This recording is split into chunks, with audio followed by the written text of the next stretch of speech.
Do you want some wine? No, I don't need none of that.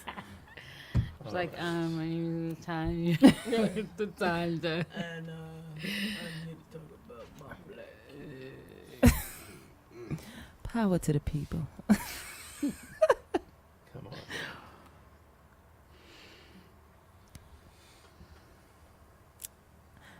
I really wish I had invented Apple. I wish My I had phone. invented Apple. Oh, Me too. We could have been co-conspirators. That was not the right way to say it. Crazy. No. I would have even taken Cash App. Cash App is making some. I know. They are. They are. Some, We have Apple stock. and the thing is, You do? That's how you got the. Call you that's how you got that land. Right. For the, look, for the children too? It's I just got family. real close. It's family. Yeah. Okay. I just put my whole cheek next to yours. And we were just looking at, there's something that just came up. Not Cash App. That's Yeah, Cash App. Foursquare? No, not them. The crazy thing is what's Somebody the next? else. That's Right. I'm trying to get ahead of the next because that's Yeah, when you you're gonna have make to. your money. That's yeah. where you got to do it. Yeah. Or invent the next. I'm Right. okay either way. All right. So, we're good. We're up. I don't know if my lips are I close need my enough. phone. All right, here we go. We're going to count this bad boy down. 3, 2, and 1. Folks, this is Square Media Network. Appreciate you, everyone watching. And as always, I'll ask you to subscribe to the show. Appreciate that because every time you subscribe, those numbers continue to tick up, and that's going to make things better for us as we go along. The name of the show is The Project with Steve Rutherford, and tonight is it's a damn good night. It really is. I've never had 4 people on the show before, and these are 4 educators. And so we're going to be talking about a very interesting topic. What's it mean to be black in the American education system? Before we get into that, how are you guys doing? Wonderful. Yeah, Doing pretty good tonight. Doing good. Pretty good. Eli, brother, how you doing, man? Oh, I'm doing pretty good, brother Steve. Okay. All right. So tell me a little bit about yourselves. We'll start right here. I am Ebony Lockett, and I'm originally from New England, but I've been in Charlotte for the last 17 years. It's Oh, been wow. that long? Oh, my goodness. Yeah, last 17 years. flies. It does. And I have been educating for over 17 plus years. Oh, This is not the field that I went to school to launch in, but somehow it's stuck, and here I am. Right, So, right. I remain an educator, lifelong learner, an avid black person. so you're kind of into that, are you? It is who I am. I am that I am. I cannot change that. That is true. So I'm sorry, Eli. Eli Davis, from Milwaukee, Wisconsin. Been in Charlotte for the last 3 years. I've been teaching for about 14 years. But the truth be told, Third knob right there. Turn it up right there. but truth be told, Yes, perfect. I have I've been an educator for a long time and just didn't know it. But when I got into the field of education, I had an aha moment. I was like, aha, I'm here.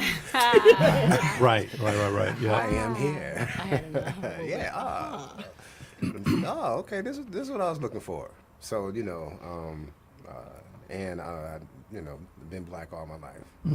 So I love it. Oh yeah. Yes, So, indeed. yeah. Yes, indeed. Well, I'm LaTonda Mitchell. I have been teaching for 8 years. Originally from Salisbury, North Carolina. Yeah, I didn't start out wanting to be a teacher either. But, some good people come through your Somehow life. people are pushed into it, I guess, right? Yeah, and everybody can teach, but everybody can't teach. I believe that. I'm Franchone Bay, and I'm originally from New York, but I grew up in New Jersey. Oh, really? What part? Verona, New Jersey. Do not know that. It's but okay. between Montclair and the Oranges. Oh, and okay. I know the Caldwell, area. Essex County. Yeah. And so I've been teaching here in Charlotte for about 4 years now, but my career was in media before I came here. So I've had several different things that I've done. Right. Yeah, Right. before I got here. What exactly? I mean, what do you guys like about teaching? Well, absolutely love the relationships I get to engage in with young people every day. Okay. And those relational transactions are not just about education and academics. It's also about life. And it's more importantly about life. and What how what life goes specifically on. do you? What's your area? I teach English language arts and humanities. Okay. Do you I guess get an opportunity to veer from that to kind of teach life? Every day. Okay. Yeah. And if the opportunity is not presented through the academic instruction, I create the opportunity because there's always a lead in. Mm-hmm. I agree. Okay. Anybody else? Same for me. I teach because of the relationships, and I'm at a lower level than these three people who teach in high school. So I'm with like the elementary side, and in order to kind of get your kids where you want them to be academically, you have to build that relationship because a lot of times kids come from different backgrounds. So if you don't know them and you don't invest in them, they aren't going to invest in what you have to do or whatever you want them to do. So yeah, relationships. You four seem to have a connection of some sort. And could somebody tell me what that is? Super dopeness. Yeah. Yeah, super dopeness. All of us come from this one program that's called Charlotte Teachers Institute, and that's just one of the arenas in which we all just found ourselves in, and it's basically doing a seminar and writing curriculum, but you got to be invested in education to be able to do it. True. And we just found out that they had the same kind of interest about educating black students, or not necessarily even particularly black students, but it's just about educating students about these life situations and these critical moments that they will have soon. Right. So we come from that vein of education. This real critical thought education is just a beautiful place. So that's the meeting point. But tell me this though, Eli. When was the moment where somebody said, I get you? Oh man, that's apparent. Mm-hmm. You know what I mean? I mean, look at the sisters. Right. You Right. know, that's absolutely apparent. And as we keep on talking and everything else like that, you're going to get it too. Sure. So it's just based off of conversation, and it's just based off of this collective consciousness that's all of us are in, that is just undeniable. Right. So that's to me, that's what it is. It's just this collective consciousness that you just can't get away from. And I just call it dopeness. Sure. Yeah. Well, we also connect in this area, this intersection where we all feel like we have something that extends beyond the classroom that we should be able to bring to the classroom.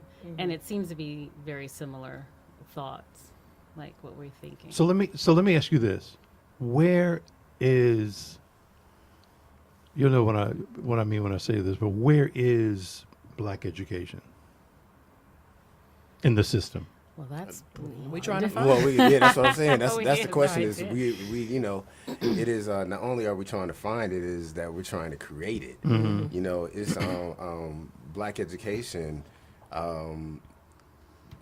You talking about systems that were started before we were even thought to be able to be educated. Right. You know what I mean? So now all of a sudden, with this system that with the intentionality, of us not being educated, now all of a sudden we have to find ourselves within the system 100 some odd years after the tragedy of enslavement and all that. Right. So we're basically carving away, just like the greats. You know what I mean? One of my favorite is W.E.B. Du Bois. Right. So just like Du Bois, you know what I mean? We're creating, what it means to be black and educated, and what does it mean to be black and educate our students the society. But And I will say that's the shift in this paradigm because we've always had black education, and it started in within our communities. Right. And we all can think of that one person, whether it's a grandma or it's an uncle, who sat down and made sure that we got the lessons. Sure. And those lessons were not just academic lessons; it was life. lessons. Yeah. Absolutely. So I think that's where the birth of it has always been, and we just need to rebirth it. But are there policies or systems still in place that kind of keep us back in the education system? Oh, without a doubt. Okay. Without a doubt. But that is where we exert our power. Okay. And we exert our intelligence and our know-how. We've always been educators, so So- sometimes it's for us to take the reins. Right. Okay. But even though there's integration, there's still, I mean, these things that are in place still have a way to separate us, you think? Standardized testing. Oh. It is built all around separating you. Anytime you look at any report at the end of the year or the beginning of the year, and they talk about these subgroups, and it always seems to be one subgroup that's always above another. But like, what are we doing to fix the problem? Because the problem has been there for, I don't know, since I've been in school. And come on, like, we know what the problem is. Right. Right. We know what the problem is. We're not teaching about everybody. We're teaching about one thing. We're forcing kids to learn about everything else but themselves. What do you guys think about schools that are targeted towards like young black boys? Good idea, bad idea? And what I mean by that is they only have young black boys at these schools. depends on who's leading it. Right. Yeah. You know what I mean? Leadership is crucial. Depends on who's leading it. If you have somebody that's a dynamic leader that can lead young black boys into the right direction, that has the ability to create teachers that want to follow them and to help, because it takes a group, but it ultimately depends on who's leading it. Right. If you got somebody dynamic, then it's awesome. So do you think you guys are actually working in a system that's still a pipeline to prison? Yeah. All right, so we can. I mean, I'm just. Am I veering off in a? No, we got to talk about those standards, though. Okay. Still. Okay, you know sure. What I mean, who created? A standard is a baseline. Okay. And who created the baseline, and where does the baseline come from, and does everybody come into the world on the same playing field? Right. You know what I mean? So you're talking about how do you create disproportionality? Is that you create a standard, and you have a group of people who wasn't born into that same kind of standard of living. Sure. Right. Okay. Saying that everybody is supposed to be at this normal level. But in actuality, if we all came from the same background, we'd all achieve at the same rate, because we all have that same background, most likely, if you're given that same opportunity that everybody else is given. But everybody in every school is not like that. I was just saying, all of us are around the same age around here, except for the baby. Right. Let's not talk about that. And the thing is though, we can talk about that there will be no particular standard within our lives. All of our lives has its own journey, its own individuality, Yep. right? It shapes who we are. And there is no collective standard, especially and I come from Wisconsin, and we didn't have those standardized tests, the end of the course tests. And it's like you have to teach a specific kind of way to get students to pass this kind of with especially in history, with this information, right. And a lot of times the information does not deal with the standard of life in which we come from. Sure. So I find that to be appalling. What do you do about it? What can we do? Anything? I don't want to get myself in trouble. Oh man. No, I mean I get it. No, I was just kidding. No, I think it's creating new curriculum that you can like introduce into the system that will become a part of what they're doing. Right. And you have to do that strategically. And I know we're like, oh, well, we should just get rid of all the stuff that's not working. But it's like, that's been built for so long. You have to kind of introduce it slowly in order for you to get some of that in there and Right. start talking to the right people and getting around people who believe in the same thing that will help you create that curriculum that is dispensed to now our kids, where we are now educating them where they need to be, Right. not based on what a test says they need to be. Right. Wow. So, what it means to be black in America's, in the American education system. So, what does that, again, what does that mean?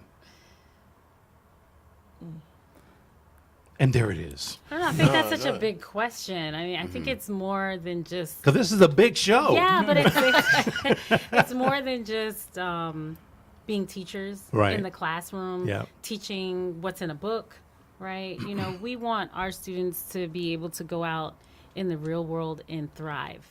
Sure, So sure. it goes beyond just being in the classroom. So it's about parents and getting involved, and it's about bringing the community in and getting involved. I mean, it can't just be a teacher thing. You know, it's like everybody has to be involved in this. So, what you're saying is that a teacher cannot be totally accountable. Of course No. not. Right. Yeah. Yeah. Not only that, they can't be totally held to the brick and mortar.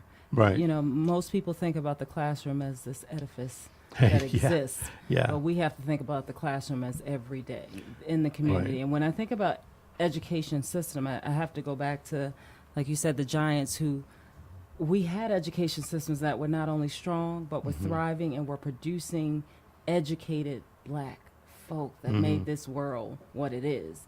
So we have to lean back on that history. And we Right. have to think about what did we get right then that we're not getting right now.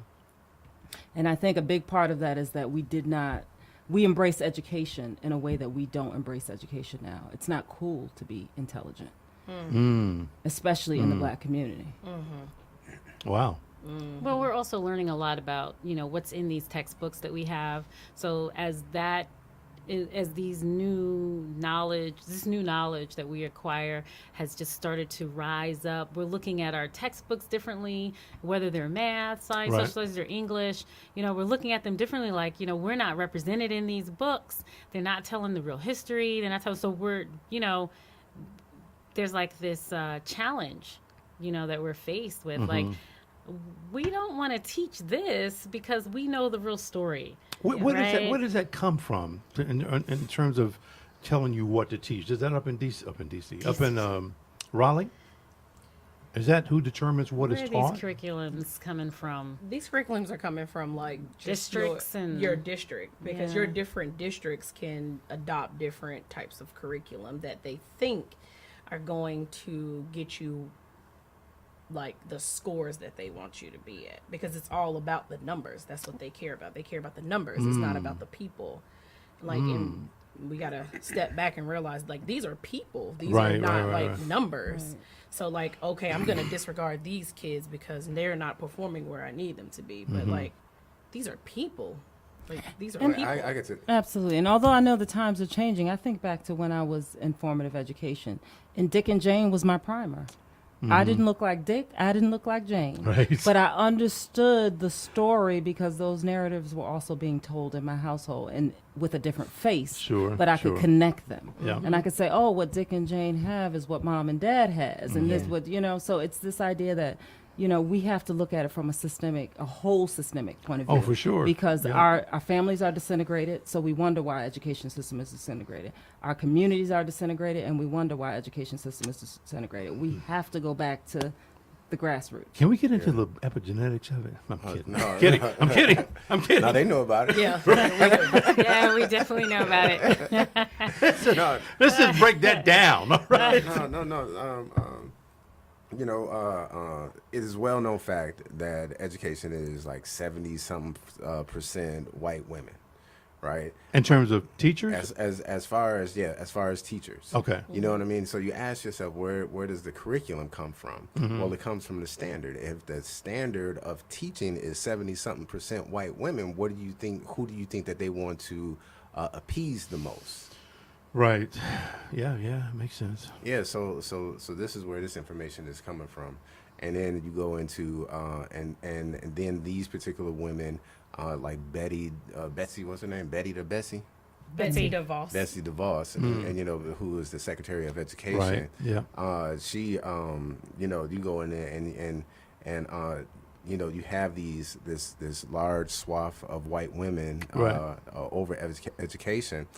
And they believe that their way of knowing, way of being is the best way, and everybody should know which way of knowing, that way of knowing, and that way of being, which creates a standard, which basically boils down to supremacy. They believe Right. that this way of knowing is supremacy, and you know, these white women believe their way of knowing is supremacy. So you can just put it together and go Sure. into Yep, basic yep. white supremacy in all honesty. Wow.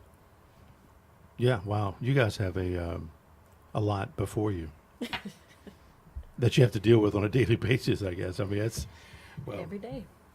good for you. So, I mean, where do you go from here, though? How do you, what's your day like in having to educate these kids? And I know that you can't separate the kids, but, I mean, what's it like in trying to educate them? Well, I teach high school. Ah. So my day is probably different than your days. Your days Yeah. are, you know, in What middle do school. you, you're in I'm in fifth middle? grade. Oh, fifth. Okay, good. So I'm in elementary school and I'm with them all day. Right. I mean, and I switch Ah. between two classes. So I see 42 kids and you can see the differences, but I mean, when you're introducing things that or people that look like them, they are more interested Right. in the curriculum, but that's not what my standards are going to be. Sure, My sure. standards don't look like that. So then I lose them trying to get them to learn the curriculum that is supposed to be given to them. Hmm. But I put a little spice on it and I sing and dance and Right. I have a lot more leeway in high school to just be able to plant seeds in their minds and, you know, hoping that they'll grow. And so I just have a lot more leeway in the curriculum. I teach some of the electives at my school too. So journalism, theater, I don't know, what other classes do I teach? Creative writing. Okay. You know, so I teach these classes so I can kind of infuse a lot Sure. of different things in it. So, like, for instance, journalism class, we're talking about things that are happening today, you know, with young black boys and Yeah. black people, you know, the police, brutality, things like that. So we Right. can have those type of So conversations. these are very relevant very things relevant. you're talking about. Yeah. Okay. Yeah. Definitely very relevant. Wow. And I teach in a school that is first of all, you have to be you have to been shown to have special needs. Whether it is an educational gap, whether you got harsh environmental situations at the crib, and you had to babysit your brothers and sisters for Right. a long time, and you weren't going to school. So now all of a sudden you don't have a cognitive delay, but you just Right. got an educational gap. Sure. So I teach students who have to deal with their anger, who have gotten kicked out of school multiple times, and all of a sudden then they come to my school, and this is within the same public institution. Right. But it is segregated 100%. So I teach in a school where these kids, they come to school hurt. A lot of these kids are from group homes. Right. So they come to you physically and mentally hurt. They I don't know about their physical. Okay. I don't be checking them.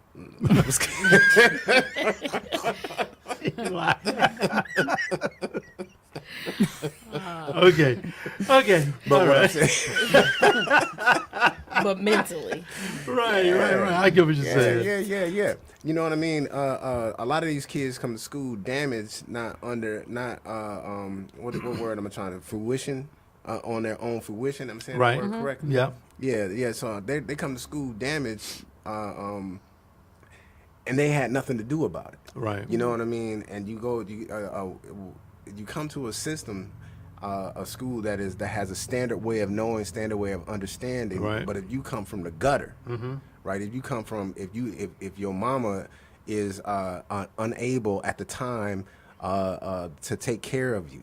Right. If your daddy is unable at the time to be there, whether it is under his own will or incarceration, Right. you know, and because sex becomes a form of entertainment, and birth control is costly at times, and you know, so all of a sudden they start having more kids, and then you know they have to deal with all of this stuff. These kids come to school dealing with a lot. Right, So right. I teach kids who come to school dealing with a lot. So when they talk about this this what we can call a socio-emotional education, this education that deals with something that's past the curriculum, you know what I mean, to touch their soul.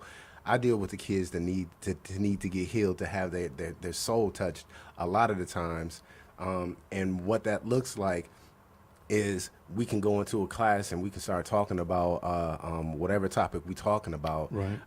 And then all of a sudden I could look at the kid and he's tired or something like that, and I had to ask him, I have to look him in his eyes, and I said, "Man, you all right? What's going on? What's going on at the crib?" You know, and a lot of times you got to use the language that they come from. Oh, sure. So you know what I mean. Yeah. So you got to ask. You can touch them on the shoulder, man. Like, what's going on at the crib? And sometimes some of the stuff that you hear is heart wrenching. You know, and then you have to say, okay, now what do I need to do? Do I need to teach this lesson, or do I need to teach this lesson? And a lot of times you go ahead and you have to teach this lesson, because this lesson is going to be more important. It's going to be the lesson more that helped impactful, them survive. Yeah. Now that's what I deal with on a daily basis. Not just dealing with harsh realities, but also dealing with sexuality. Right. And that's something as that came to forefront as a teacher, because you deal. Like I always say that teachers, we you know, if Jesus Christ was a student in America, a child in America, he 9 times out of 10 would have came to the educational system, and some teacher would have taught him. You know what I mean? As well as Jeffrey Dahmer. Right. You know what I mean? Yeah, So we deal with the whole range of people. But that's the challenge, right? Yeah. So we have these different ranges, but we're not necessarily given those tools. Yeah. We're not really equipped all the time to be able to deal with what those students are one bringing time to on that. us. I know that for me and my school, it's, you know, one person is totally different from the other person. They can't get the same lesson. They can't get the same attention from me. It has to be different. So it has to, you have to address that. And we're not really necessarily given those tools, and we don't really necessarily have the resources in terms of enough social workers at our school and things like that. You know, as a district, I think that's something that they've been working on as So well. you have social workers at your school. All We of we have 2 social workers. I well, I actually can see don't have that. a social worker. Okay, I so have you just do not. counselors. And we have Okay. counselors too, yeah. But the social workers came into play because of what? The changing dynamic of school, or what? It could be because kids are not are Vento, where they're homeless, and you have a high population of those kids. So like there needs to be a social worker there I see. to kind of like manage that. Or I mean, you have a high need population. A lot of times Title I schools in our district have social workers. Most of the time you have a social worker there. Wow. And it's part of the budget too this year is to add more of the support, that type of support. And when you're talking about supports, the social workers need supports as well. Yes. So we neglect to think about that idea. That's why I say it takes a village. It truly, Right. I know that's a cliche, but it's Yeah, truly but it's true. a real, especially in this day and age, because you cannot fulfill all the roles of these students' needs. Right. It's just impossible. Right. However, what I do think we can do is we can link arms with our community, and where I fall short or can't fill in the gap, there's someone that's supporting me, and there's Right. someone that's supporting that someone. So I think when we think about Black education in America, we have to get back to our community first and foremost. first and foremost, we have to get our community engaged in the classroom, and we have to get our classroom engaged outside in the community. And that goes into that 72% of white female population who generates the curriculum. Right. You know what I mean? Because it goes into what are we teaching them that's getting ready to generalize back into our community. Right. Because we got a lot of stuff that's messed up, a lot of harsh realities in our community, but we got a lot of dopeness too. Sure. Yeah. You know what I mean? And all of a sudden we start to generalize. we teach this one way, this standardized way, and all of a sudden we generalize our way of knowing and way of being, and that happened to us far too often already. So you know what I mean? What are we actually doing when we're teaching these standards and all that? And if we're going to do like Ebenezer saying, we're going to go ahead and we're going to teach so that we can build up our communities. How do we want our community to look? And that is a critical question, because the narrative of our existence since we've been in America has been written by the other. That is so true.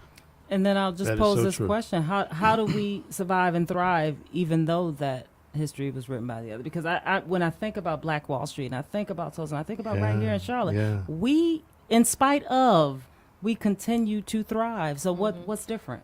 You know, it's funny. Eli and I had that conversation when he was here before, talking about the "in spite of" piece. But you know, I wanna. This "in spite of" thing it's not getting old, because we have to continue to fight through and do what we have to do to make sure that things are going to be the way that we need for them to be.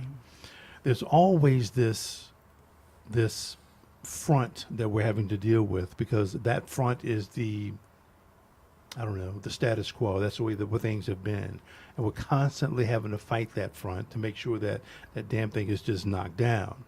Because to be honest with you, that front is not for everybody. That's for one group of people, and typically a white male. That's just my 2 cents.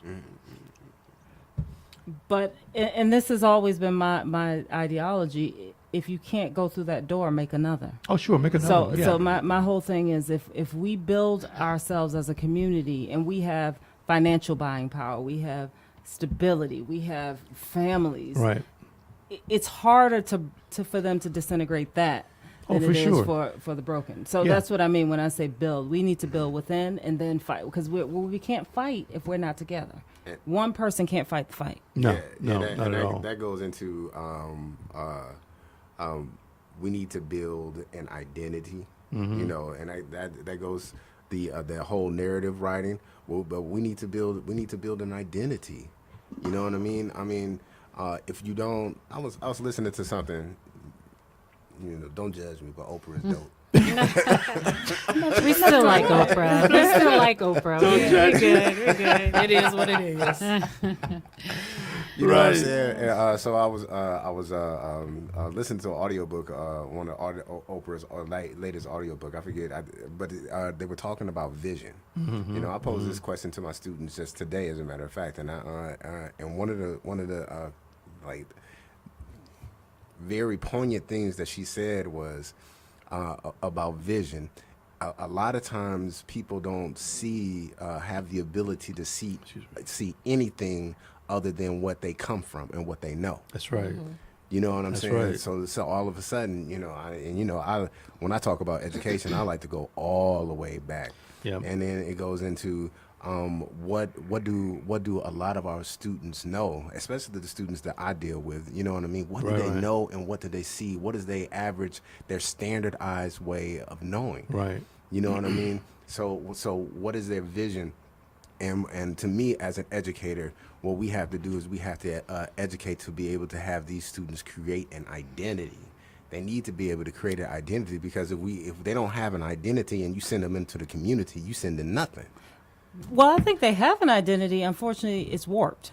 Yeah. Right, Because when we look right. at our music, we look at our media, we look at it. There's a clear identity. Yeah. It just is not Yeah. our greatness. It's not our excellence. It's not who we stood and who we stood for and who we stand for. I apologize. Go ahead. Now, don't be too polite, No, I mean it's they're being told who they are. Right. They're right, they're not realizing that they're greater than what what you see Right. on the TV, because you turn it on and you find somebody that looks like you, and I mean some things are getting better, but when you find the shows that look like you, what do you see? You see Same shucking and jive. yes on TV. Right. So all of a sudden you're saying that the educators inside of the school, the brick and mortar, are not the only educators. Oh, No. Right. No. Absolutely. Yeah. And That's for true. many of us, they're not the first educators. Nope. No, absolutely not. They come already with the notion of this They is have a lot of how preconceived notions. we are Yep. supposed to be. This is how we act. These are the terms we use to define ourselves.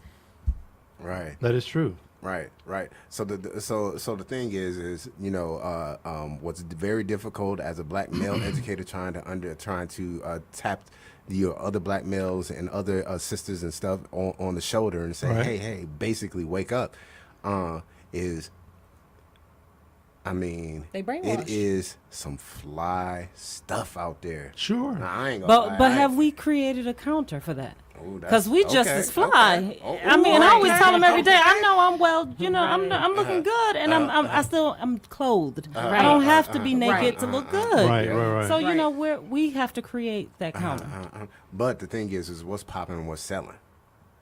again. Well, sex has always sold. I mean, Yeah. but like you said when I walked in and I said, "Dang, you looking good? Got your suit and tie. Am I dressed up enough?" You said, "Well, I'm sitting out here every Monday, Tuesday, and Wednesday. I'm going out here and showing these boys that this is how you can dress up." I mean, Right. it comes through you, because you can be that one person to change even one kid. That's right. That's right.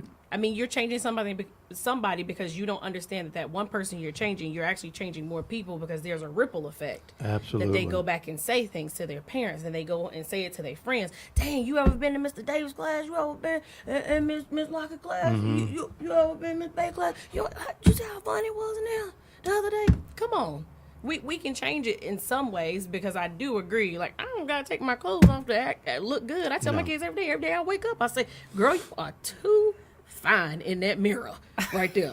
One of the courses, the seminars that we went through the Charlotte Teachers Institute, us three, and French Owen was one of the leaders. It was this media minority demystifying stereotypes. Right. And how powerful is media? Oh, strong.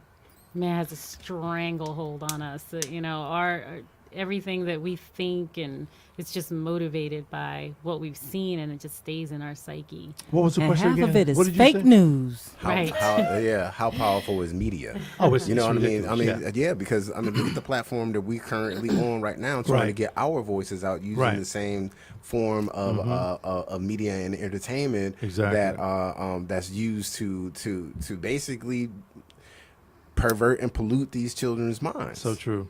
So You know what true. I'm saying? Yeah. So this is the counter, but you know what I mean. We Just ain't got gotta no amplify. rims. We ain't got no beats. We ain't got I no. can spit a beat. Y'all remember self-destruction? Self-destruction. You had it all. Shoot, stop playing. That was when music. And I always tell these kids, Okay, I I said, y'all can't don't know spit no music. beat. Right. Right. I Right. can't spit no beat. No. But what I'm saying is, I can be your hype man. All right, everybody needs a hype man. I can be your hype man. Okay, I can't spit no beat. But I mean, we are the counter. But we can't be. And I've said this to a couple of people when I've had this conversation with them. We can't be the only counter. And this happened Right. when we That's were true. at the Harvey Gantt Center the other day. Oh, yeah. And it's like I get it. This is what we need to do to change the system. But how many people go to these seminars and go to these different Conversations. conversations, Yeah, these different conferences, Right, and right. bring nothing back to the classroom that will further educate your kids, because it's all a big talk when you're there, but what are you doing? Right. What are you doing? Like I mean, I reach 42 kids, but do I actually reach every one of them? I don't know. I hope. I pray every day Right. that I'm changing somebody's mind and seeing a light, like, oh, there's some more information out here that I didn't know. I'm gonna push back on that, Latanya. What? All right. So what is one of the narratives that everybody know about teachers when they say we don't do this for this, but we do this for this? You gonna do it for a the money. paycheck? Yeah. We don't do it for the money. Yeah. Like what kind of child want to go into something in which that is one of the biggest narratives? driving, Yeah. But that's We don't do public it. education. Yeah. That's that voice in public education. That's that voice in our country. Because I've traveled worldwide, and that's not the conversation everywhere. Right, From many right. countries, education is where it is, and they're willing to sacrifice pay for their teachers. They're willing to treat you like the royalty that you are because you are educating the CEOs that are making these big dollars. That's true. Then so I one of the things that I love to do is I like to dive into critical literacy, right? To identify the power dynamics, right? So what are the power dynamics, the social and political power dynamics behind not paying your teachers what they're worth? It's saying that know, that that's a good teachers question. they're not worthy. Like you're not, I mean, you just a warm body. That's what it feels like sometimes. Like when you're not being paid, like if a basketball player going on the court, and I'm not taking anything away from their talent that they have, but you can make what Russell Wilson making $140 million. But listen, They draw the customers. Listen, but are we not drawing customers? We ain't drawing them; they're forced to go. But are we not drawing the customers that become their customers? And the chief counter argument is: Are we producing credible customers? And so There's a again, percentage of that, yeah. Yeah, Every one of them, no. yeah. but because everybody is not going to be a Michael Jordan. Right. Everybody not going to be a Bill Gates. But we are creating these customers. So why not pay me $140 million over 6 years? I'd be glad to get that. How hard would you work? Would you work a little harder? I mean, hold on, pause for a second. But I already work hard. Right. Right. I already work hard. But then Right. I'm going to go back on that, Eli. I do it for the kids because no matter what I'm getting paid, I see something else in them. I see that you are becoming the person that I wanted to be. I became a teacher because of a teacher. Right. I didn't become a teacher because I was like, oh, snap, this is a good paycheck. I could have been a doctor somewhere in debt, but I'm just saying, I could have been a doctor somewhere making the money that, you want to make. But I do it because I see something in those Right. kids that's like, oh, that was me. That was me. I can see myself in you. That was me. And I want to be that person to give you a little hope here. But if you have to work 3 jobs just to afford that one job, Yeah. you're just I know. not the same. You're I not know. 100%. Even I if you know. want to be in your heart, you're I know, not. baby. I know. I know, but I only work one right now. Let me ask you guys this. Do you think there should be more of a push for schools that are really for black students? At least equitable. Okay. At least equitable. Because the discrepancies have always been, and we know they exist. We're just not willing to fix it because it's that, that groundwater idea that, when you you know what I mean? Yeah. Yeah. So Yeah. it's where we're willing to invest. And I say us because if we notice that there's a certain population of black and brown people who are constantly and consistently being shifted and shafted when it comes to public education, it is our responsibility as black and brown people to create an alternative. Right.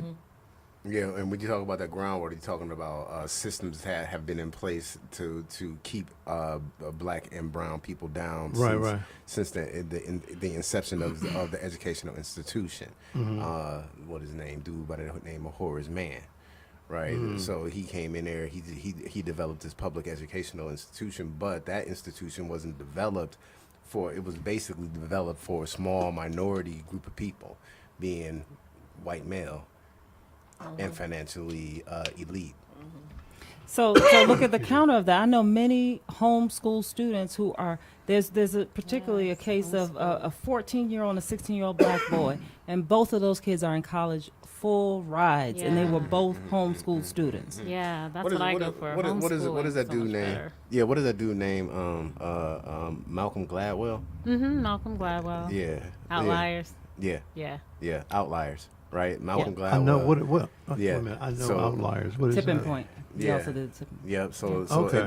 basically, you will have outliers. Outlier. You know Okay, what I mean? know. You'll have outliers. You can name a few points or something like that. But what Right. is the critical mass? Mhm. You know what I'm saying? What is the critical mass? What are they doing? You know what I mean? And I think that's to me that's the most important point of education to me. It is it is understanding this critical mass, this mass, because truthfully the mass moves. Yeah. You know. I think it needs to change. Like the whole system needs to change. Like we're still going to classrooms with desks and rows, and Right. college is even changing. People are getting degrees online, Yeah, true. and being able to work. And I don't think that necessarily keeping a student in school for hours at a time is moving them as forward as fast as you could probably do it if you kept them home and homeschooled them. Right. Sure. You know, or had them homeschooled. I think that's the best way to go. I think we need to just change this whole system and put something else in place. That's Right. but does That requires social capital. Yeah, that's what And I'm where's saying. our Yeah, social yeah. capital? Yeah, that goes into elitism. You know what I mean? I was thinking that you got to be pretty elite, you know, Well, either educationally, it's- academically, and yeah. financially to be able to homeschool, Yep. because that takes Well, time. Yeah. It does. And Yeah. money. Sacrifice. Mhm, and Definitely sacrifice some money. But you got single But- parents, and I was about to trip over my goddamn self and just say single moms, you know what I mean? But as a single dad, you know what I mean? I couldn't afford to do that. Yeah. That's where I the just community think it's- comes in. Yeah. Yeah, 'cause I was thinking, exactly. like, Community. Bring it on home, sister. I'm just Community, saying. that's true. Yeah. So let me ask you guys this: Do you think that there is? I had a conversation with you may know him, Reggie Singleton. Do you think there's a crisis with young black boys in terms of education? I'll say education. I think the data's letting us know it's screaming crisis, Yeah. crisis. Yeah. Yeah. I mean, that goes Yeah. into the counter narrative, you know what I mean, that you like to go ahead and push. I don't think that, I mean, what are they being educated in? Right. It's not a crisis of education It's as if they not. have an intellectual disability So or it's not education. inferiority. I mean, like, we have grown up learning this in this system and teaching in this system, and we're expecting our young brown people to embrace this, assimilate, and then go out and try to be this square peg fitting into the circle. That's Right. After But they when we're get talking about out. kids And I as don't young think as so. first, second, third Yeah, grade, just- Yeah. it's a Yeah, crisis. yeah, yeah. And when I Problem. say a crisis in the system, I'm not saying their educational capacity is in crisis. Okay. What I'm saying is the way we have structured and allowed them to be, that's a crisis. Right. We're in a crisis. Right. Because if we think about every young black boy that is either on a trajectory to go to prison or the grave, that's a whole lot of our kids being lost. But the That's crazy true. thing is though, but does the crisis start with the young black boys though? You know Right, what where I does mean? that- Or- where's the or- Well, origination he of didn't that? ask about the origin, but he said, "Are we in a crisis?" And Right. what I'm saying is, absolutely, we're in a crisis. So you talk about this word intersectionality. Right, So right. there's an intersectionality of crisis. Right. Absolutely. Well, Right, Definitely. you know what I mean. So we have a crisis not only with these young black boys, but we got a crisis at home. Right. Absolutely. Yeah. Right, we got a crisis Our at young home. black Community girls are everywhere. equally in crisis. Yes. I agree. I Monique agree. Morris, right? Push out. Monique Morris, she writes about that all the time about these young black girls. I think that they are rising. I think that they have the fastest rate of incarceration than anybody. Yeah. Yep. Yeah. It's like Yep. 700%, something stupid. Yes, it It's is ridiculous. absolutely crazy, right? So they got this super rising. They getting pushed out and punished for small things that they do inside of school. Yeah. Like they hair. Yeah, like their yeah, hair. yeah. You know what I mean? And one of the crazy things is that I would have never thought about it had I not read her book, Monique Morris Push Out, and it was the prostitution for things, the prostitution to look fly. That is going on. Really? Yes. But again, it's pervasive in the media. It tells Yeah. you this is the Right. way you get things. You Yeah. you have to That's- prostitute that's- yourself, that's- look that's fly. true. That's So true, again, true, we true, have true. to rein it in. Yep. It's up Yeah. to us. Yeah. Yeah. That's Yeah. that's an at home thing. That's a large task. It's a huge task. That's a large feels task. That's But a but if community. I push your button and I say, you know what, I refuse to support your sneakers, I refuse to buy Yes. your music, I refuse to do this unless you do this. Right. Right. Money talks. It We does. all know that's a Yes. part of the power And structure. that goes into your community. You know what I mean? How do we coalesce this community and get everybody on board to be able to walk in this standardized That's way? not going to happen. No, it's Right. So that's where hope So what's is that? lost. Because money Right. talks. Because if we're not going to get on the same page because we're about individualism more than the Right. collective, that what do you do with that? I mean, it feels hopeless.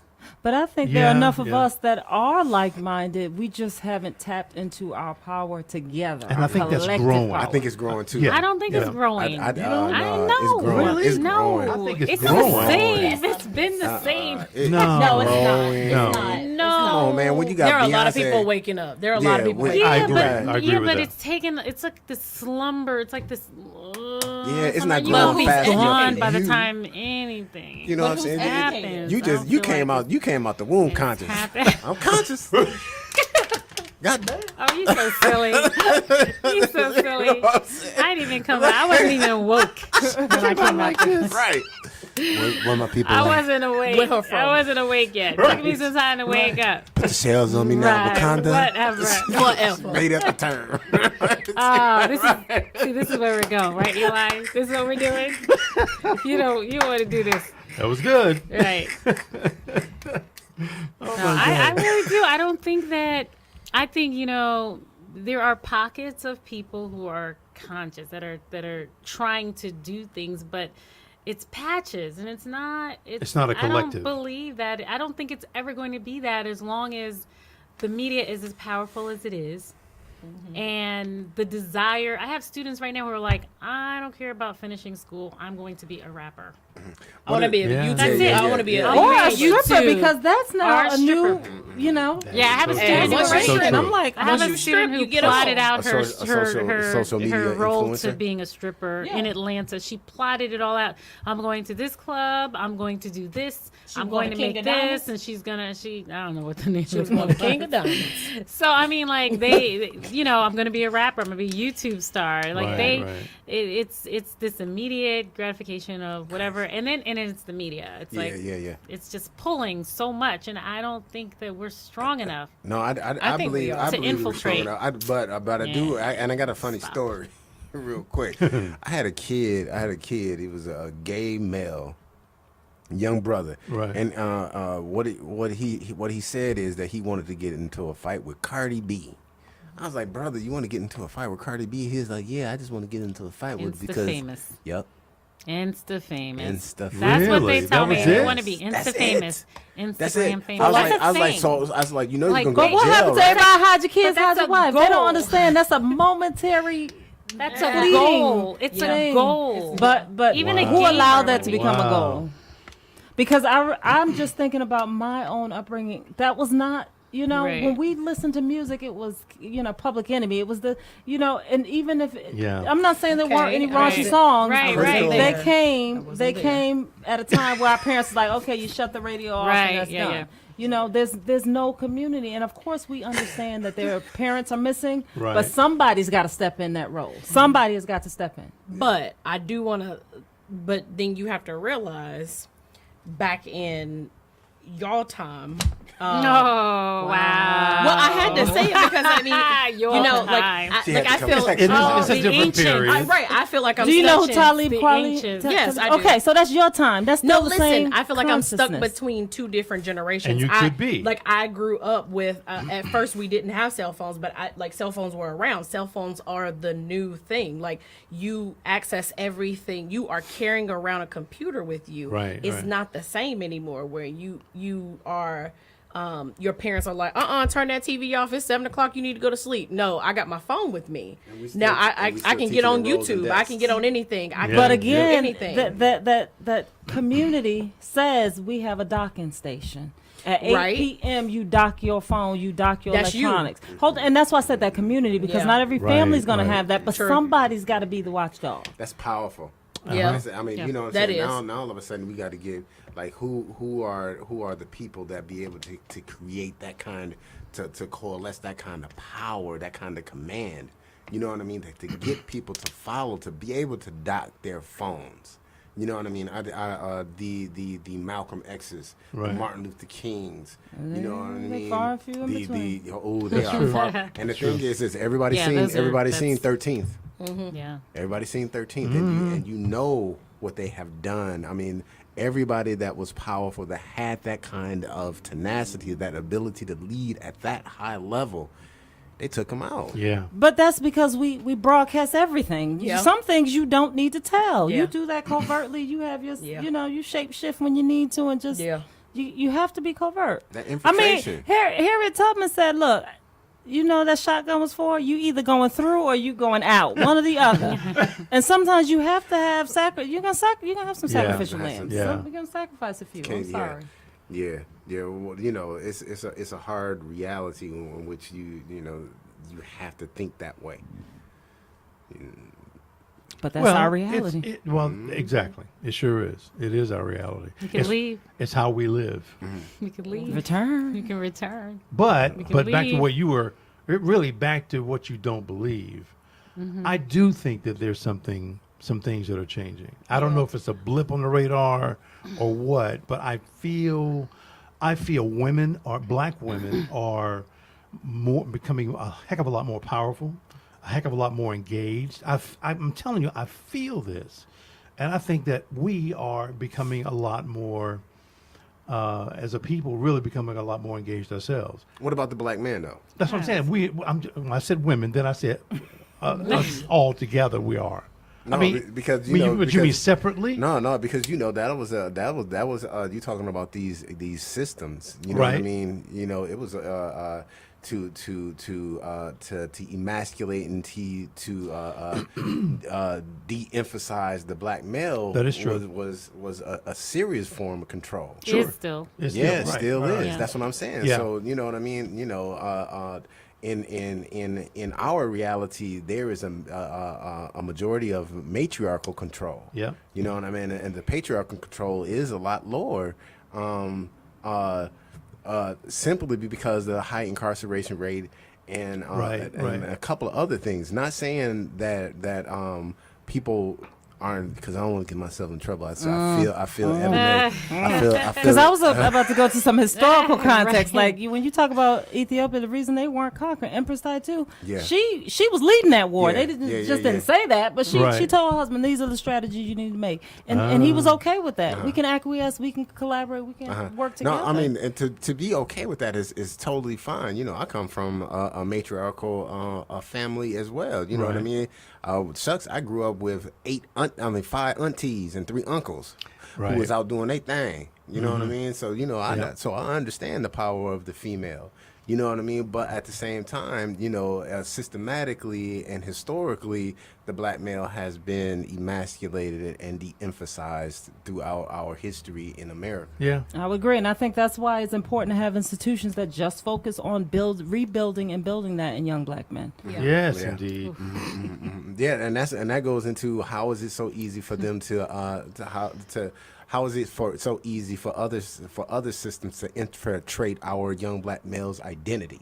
You know what I mean? How is Yeah. it so easy for them to be able to write a narrative and them to grab on it, believing that they need to have things to create a status? Because they just do it. Because that's what they see. Or What they- I was what just they about to see. say, or is the forbidden fruit. I mean, when you think about young black men or black men in general that acquire status, wealth, where do they turn? Who do they mate with? Yeah. The statistics telling us, and we don't want to Yeah. have that conversation because Yeah. it's a little sticky, you know. It could be. Yeah. It Yeah, is. I mean, It you know, is. It you know, is. but the thing is that goes with the same thing. It's the same concept as once we acquire something, where's the first place we want to move? Man, please, you you know what I mean? We want to move to the areas that are safer. Right. What are the areas that are safer? The areas that are safer are you know what I mean? Are police less?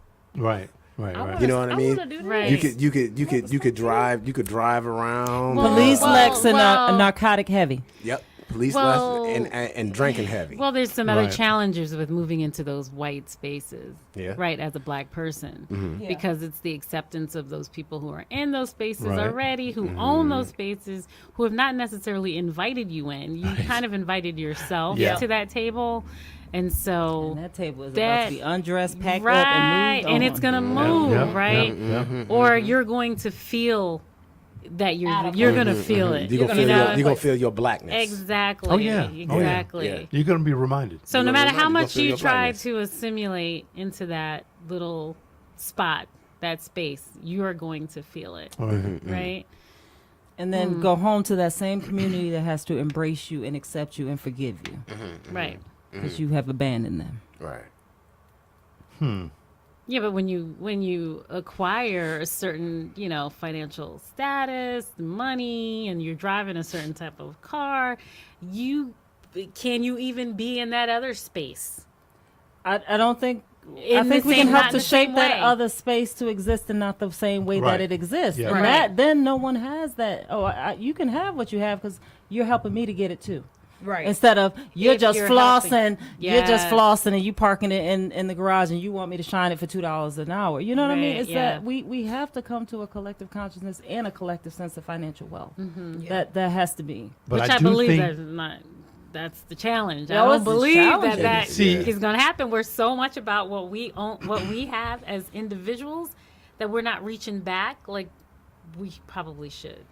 Right? Yeah, Reaching yeah. back. Some people are reaching back. Yeah, But yeah, I don't yeah. think enough of us are reaching back to pull other people along with do- us. And But that's then- my thing. Don't reach back. Go back. Because that's I always right, think right, you know yeah. people Nipsey- reaching Nipsey- back. It's just Nipsey- like we have to go somewhere else. Right. Nipsey. Let us Go reestablish back. what we. Ooh. Nipsey. Yeah, but look what happened to Yeah. Nipsey being Right. in that space. It's like Snoop left. Yep.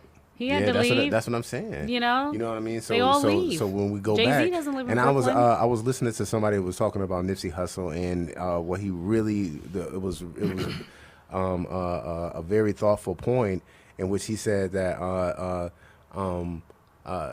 yeah, Nipsey did go back. And Nipsey was helping his community, Right. But at the same time, you got people that look at you be like, that was supposed to meet me.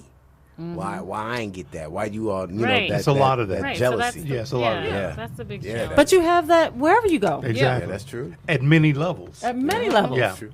Because when you're in that corporate house, then you have somebody really gunning for you because they want your 6-figure salary. Yep. You know what I mean? And then looking at you like Anybody well, gunning for these teaching positions? Leave nobody out. I don't see people. They ain't trying to get this. Well, yes, there are. Didn't you just quote that statistic earlier? Yeah, there's some people gunning for it, and have it. Yeah, but you know what I mean. A lot of them come from households that can sustain with a moderate level of income. But then they can also acquiesce and move further. How many people do you know in that same position who now have executive positions making those 6 figures? Yeah. Whereas the ones who've been in the trenches, we still in the trenches. Yeah. I know what you're talking about. Exactly what you're talking about. Yeah. How many of the opportunities are given to them though? That's why I just go back again. We have to create it. We cannot. Why would we think that somebody who put these systems in place is going to create Exactly. systems to Yeah. get us out of it? Right. I know. No. But But we call there it. has been, criticism that they are the ones, since they did it, they're the ones who are really supposed to be able to. Responsible for it. Responsible Well, where your for 40 things acres of the that- mule? That goes into that. They you not. know, There's yeah. no 40 acres. No. Let me get that. They're just trying to distract us with that right now. Yeah. So The, Yeah, the I word agree. out there Right. in the media Yeah. with the reparations Yeah. stuff, that's just a distraction, smoke screen. That's not. That's my point. Yeah. You can't sit back and wait for somebody to grant you something. But at the Right. same That is time, true. at the same That's time, true. so at the same time, this is the first time that it is really being actually talked about in the open. Yeah, but That's progress. They're I get it. bots. I believe those are bots out there. I just keep saying, just give me a Yes. free education. I mean, just Yeah. wipe Yeah, out student right. loan. Wipe I mean, out the just, student. hey, Yeah. we good. We Gucci. Yeah. You ain't even gotta give me them 40 No, acres. I got I'd like a the 40 different. acres and a mule, please. I got a different thing. I think that not give me a free education, give me an education. Well, You know what I mean?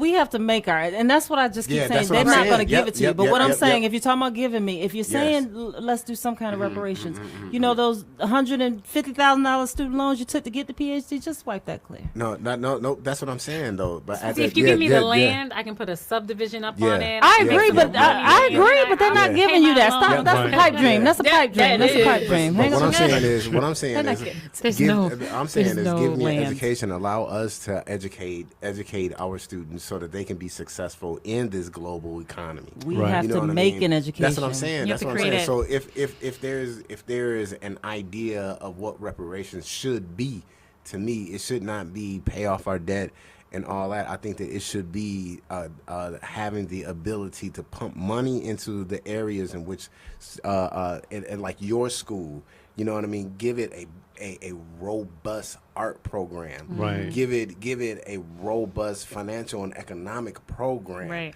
You know what I mean? Give it a large, well-educated or well-trained teacher population, right? Take some of the schools,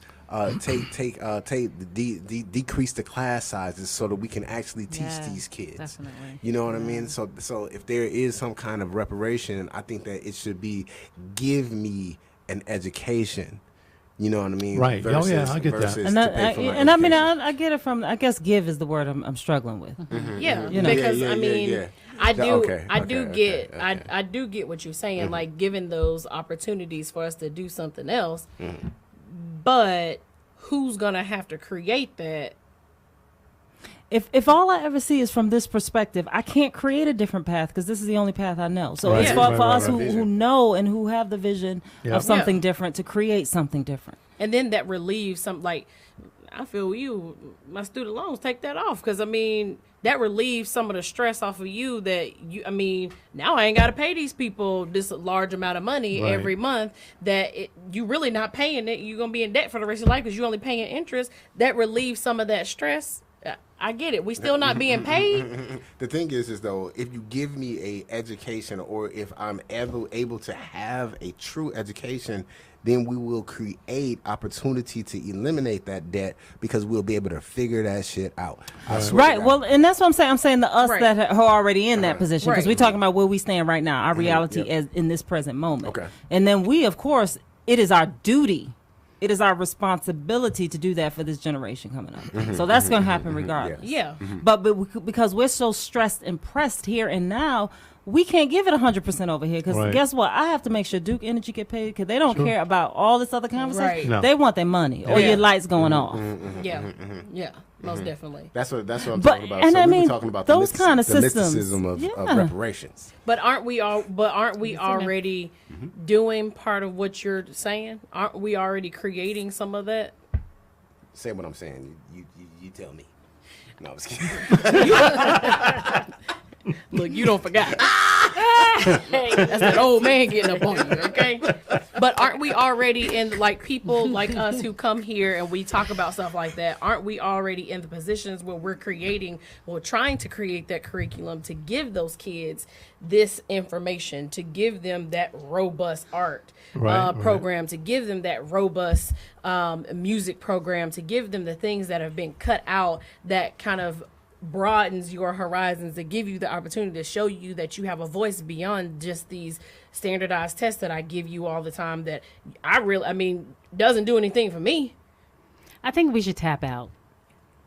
Like, Explain it. really tap out and, like what you said, like create our own path, right? Yeah. So when you tap out, you say, I'm not going to buy into this anymore. Because this whole thing is rigged, right? The whole standardized testing, go through the classes, get your diploma. And then pay somebody to create a profile for you so that your You kids can who already go to- wealthy can go to school. college. Elite school. And then Help you're me. in college and you've got debt now. You come out and you've got this diploma that I don't think that it means a lot to have it, honestly. I really don't. And Well, I have the a bachelor's son degree who's in means his nothing. first year of who just finished his first year of college.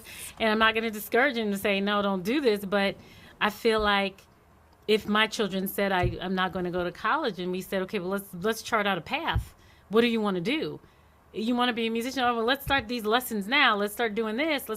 I mean, I don't think that is, you got to think about what's the end game. What's your success goal? Right. And how do I get there? This may not be the way. And we've been taught that this is the way. That's true. So Yeah. long. And we see how it's been tanking. Mm-hmm. This is not the way. It's $70,000 in debt. I saw it was a crazy number of like how much it costs each year to like attend like a Princeton or Yeah, even yeah. a state school it's if you're out of crazy. state. Yeah. I was like, what? Yeah. So I think we've been taught so long that this is what we're supposed to do. I Mm-hmm. think we need to tap out and say, we need to chart another course. This is not Yeah. working. Because but Matt, can't. you know, I like. To I would think- take all my kids out of I school. think right that now. yeah. But then that goes into, you know, how is it different from you to be that you don't fall into the whole idea of neoliberalism? You know what I'm saying? Because you're talking about some form of wealth, whether it is financial or educational or spiritual or something like that. But it goes into how does it gaining wealth, forgetting all but self, right? How do you get out of that neoliberalism? Because you said you could take your kids out, but I'm telling you, like as a single dad, nope. I need public education. Right. Well, see, that's if you go to the Right, history right. of how it was, why it was set up in the first place.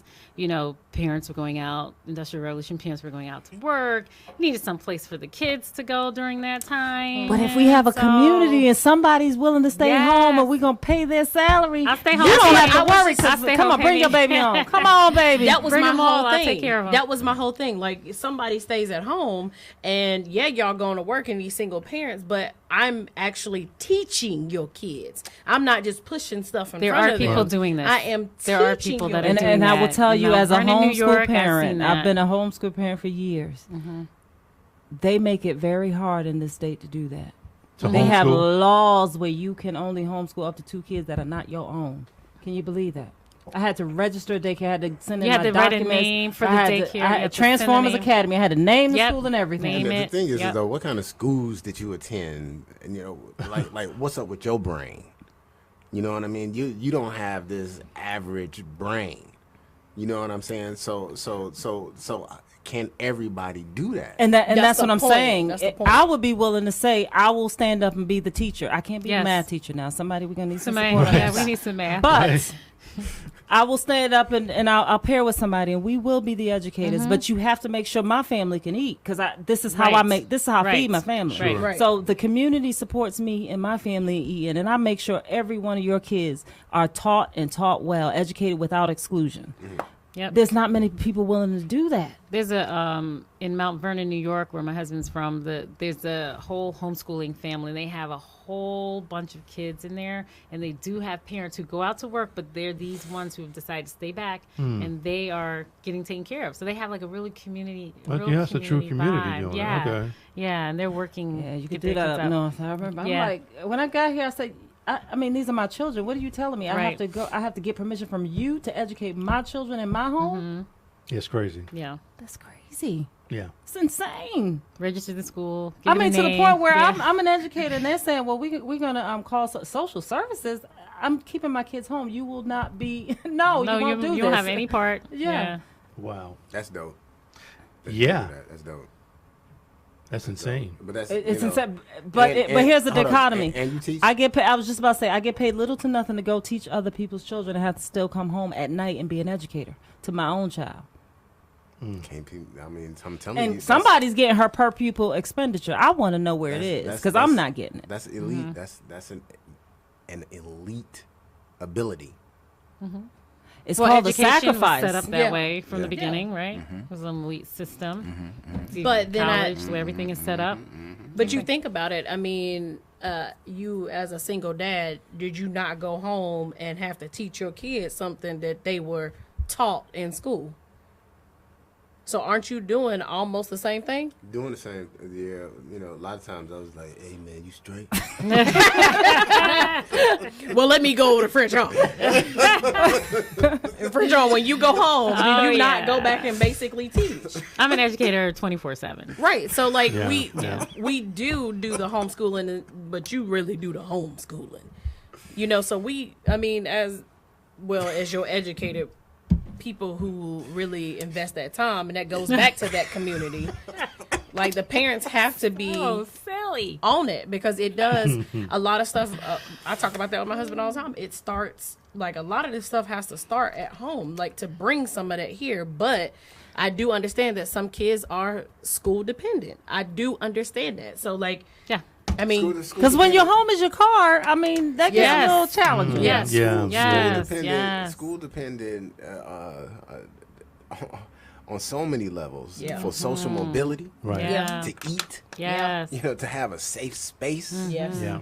and to get some form of Of education, love, too. to love. Right. yeah. You know what I Yeah. mean? So I mean, like these school dependent students. Yvette Jackson coined that term. That ain't me. Yeah. Well, I have a question. So, what happens when you have kids who don't get us? Not get, like, in the classroom, they don't get people who are invested like that. That's that school to prison What pipeline. happens? That's what happens.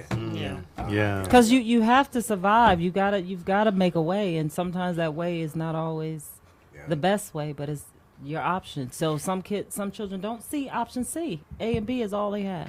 And the crazy thing is a lot of times I deal with a lot of kids that have been institutionalized, in which, you know, I ask them, what about going to jail? They be like, you know, I don't want to go, but it ain't nothing. Right. I had some Wow. students have a whole conversation Yeah. about that the Yeah. other day. Like, they're not afraid. You know, I'm not Yeah. trying to go, but I can do it. Yeah. Whatever. And you I know. mean, you know what they I have mean? people they know that have been Yeah. there, so they don't feel like Yeah, it's not a it's not so intimidating or scary. Yeah. Yeah. Yeah, you know what I mean, because That's where they see because themselves. right. Well, the thing is though, what do you do when you provided a safe space? Right. You provided meals. Take the safe out of it. Well, you can take the safe out of it. Right. a little Just bit. saying. Right. But especially in the juvenile system, they try to make it as safe as possible. You know what I Right, mean? right. So you provided some form of safety. And a lot of times it's better. It's safety a lot more safe than their environment that they're coming from. That's true. You know That's what true. I mean? Awful, all of but a sudden, true. Yep. All of a sudden, you can get to see the doctor. You know what I mean? If you don't need to be on medication, you on meds. Right. You know what I'm saying? So yeah, these kids be like, yo, they like, oh, I swear, this is a conversation that I had with a student today. Wow. He was like, you know, I don't want to go, but you know what I I mean? just had a conversation yep. with some of the kids in The my class. kid some was like, guys Mr. sitting Davis, around my desk. he came to school, had a haircut, acting good, was doing some work and everything. And I was like, what's going on with you, homie? He was like, the judge was like 2 years. And I said, Why? and I said, Sorry, go ahead. I said 2 years. He was like, yeah. He said, shoot, that judge made me straighten up right when he said 2 years. And I looked at him in his eyes and I said, for how long? He said, well, you know, I just said that to get him off my back. Okay. Yeah. Like straight up. You know what I'm saying? And then, Our and then- children want an alternative. They want want an an alternative. alternative. They They are do. begging for an Yeah. alternative. Yes. Yeah. Even if the alternative diminishes them of their freedom. Right. You know what I mean? Because what does their freedom actually entail? What does their freedom actually entail? Begging at the I was the gonna say gas it's not a good station? life. Yeah. Right. No matter how glamorized toting around guns and smoking weed all day and drinking and all that stuff, that ain't the greatest life. No. Yeah. No. They don't want that. No. No. And They it's don't really want costly. Yeah. Yeah. Yeah. Yeah. That's a Yeah, habit. I don't know if you well, be able to keep up with. You ain't got no job. You know what I'm saying? You talking about fear, having to watch your back. We all know those kids, those kids that used to be those kids that are now our age. Yeah. We know them. Yeah. We know them. Mm-hmm. You know what I'm saying? Not bad people. No. No. Not bad people at all. Not bad people at all, but are currently struggling. I think what's crazy to me is that I see it in a total different way, because I'm seeing them at this, like at 10, and you're seeing them at 15, 16, 17. And Something I happens. hate to say this, but I can see, you can see it when they're younger. You're like, if there is something that doesn't shift in their They're gonna head life, to- they are going one way. So Yeah. you can visualize their track. You can see it. I mean, especially when at, just some of the stuff they do talk Right. about. And I teach 5th grade. Like, some kids are having sex in 5th grade. Like, how? Like, I wasn't even thinking about sex. I was Right. thinking about going outside playing on the playground at 10. Wow. But then you see the content they listen to. Like, that's like, the that's just access. laying. Or the people that come in and out of their homes. Right. Yes. Right. Yep. Like, Yes. just Or the trauma they've Trauma. experienced. true. At the And hands of some access. people coming in and out of their homes. The And- access on those devices Yes. is just It's enormous. And it's not the docking. I read an article the other day with my students because I had to, especially for the young boys, because I was like, wow, this is telling. It was talking about how porn rewires their brain. Right. And so the kids were like, right. well, I said, you feel like you need it because of, let's read this article, you guys, because sometimes you have to sneak it in through literacy. Yeah, Yeah. yeah, you Sneak do. it in all the Yeah. time. It But is the literacy. robust conversation that we had afterwards, after a while, I was like, okay, I just can't take it anymore. But Wow. it's real. It's real. So we have to be the therapists. We have to be the psychologists. We have to be the, everything. Me and my son, we read an article, had a big discussion about the millennial population having so much access to porn to Right. the point where never in human existence had they had this level of Hypersexuality. Lascivious how- behavior. yeah, no. Just the ability to access that much to Right. the point where they're starting to see a high influx within the millennial male population, erectile dysfunction. Wow. Because of the hyperstimulation. All Wow. of a sudden that they, they have hard time just having one partner. You're just, engaging in a monogamous act of sex Wow. because they're used to, this ain't. And don't ask me how I know how to flip. Oh boy. Nobody wants to know that. Okay. Oh my God. But I'm that sure is nobody's a ever lot had of a access. conversation about like Lot of tantric sex. access. What does that mean to be in relationship physically with somebody? You're exchanging Yeah. their spirit, you're exchanging their energy. Nobody has Yes. those conversations No. with their Yes. children No. anymore. And that's an Yes. important conversation to have. Yes. When you Yes. start that conversation, have that conversation Kids with are them. learning in Yes. 5th grade. Like, Yeah. kids are learning in 5th. They're learning before 5th grade, but they're learning about the the technical way of learning about different bodies or whatever. And it's like, I've just come to this point in my life at 29 years old. Like, I was literally set up to be a statistic, not intentionally, but I think it was when- intentional. well, no, not from my parents' point of view. Okay, gotcha. But like, I was set up to be a statistic. I never talked about sex, but sex was always around there. We knew about it before it was taught to you in school. Like, one of my friends had sex, like, in middle school. Just the other day. She probably did, but that ain't the point. But it's. But it. Oh my God. But it's everywhere. So like you. Fine. I mean, and again, I'm in that, like, I feel like J. Cole, I'm the middle child. Like, I grow up between, like, I'm older, but I'm not that older that they see me as being, like, older. But who puts the parental controls on that? Because sex has always been around. It's a human nature. It's the but we just access. exactly that, we but didn't. that device. It's the And they the know too phone. many ways to get around it. and who pays $800 for a device? But they know ways to get And around the that. thing is, the porn industry is really having a hard time with this. Is like, what kind of sex are these kids having? You know what I mean? What you Who's mean? teaching them? Like they're having sex that's emulating porno sex. Wow. And that is not intimate sex. No, that's not. No. Ew. I just So- felt so dirty. Like, oh my God. That's why So- I'm getting ready to speak. So any. Oh my gosh. I hope it's at school and not anything Oh else. my gosh. So anyway, What is it wrong with is you? the device, right? It is. It is access. It is 24/7 access Right. for students and everyone. Like devices in they don't even school. want to ask questions anymore. They just want to look up. They don't want to answer questions. wanna wanna ask look Google. up, ask it, get the response, right? So everything is immediate. But nobody's So- even teaching them about the validity of that response. They get the response from Right. AskJeeves.com. Nobody. I mean, Exactly. you learning Yeah. about Exactly. sexual transmitted diseases through AskJeeves? Well, they're trying to. Well, I feel like at me, I'm going to speak for myself. I'm trying to teach them, you know, the resources that you're looking at. This is not a valuable resource that you should be looking at. But you know, how much influence do I have when you are too lazy to even type it into your phone? You are speaking it into your phone, which I'm a victim to that too. Siri, take me home. You know, one of the quietest conversations is when you start talking about sexually transmitted diseases, and I start talking about the credibility of where to look Right. for your symptoms. You know what I'm saying? I'm talking about WebMD.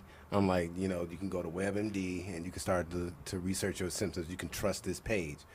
You can go to the what is that? The Center for the Disease Control. Right. You can go to Center for the Disease Control. You can go to this page, and you can and you can start to look for those symptoms that you think that you are having. Right. Because they burning.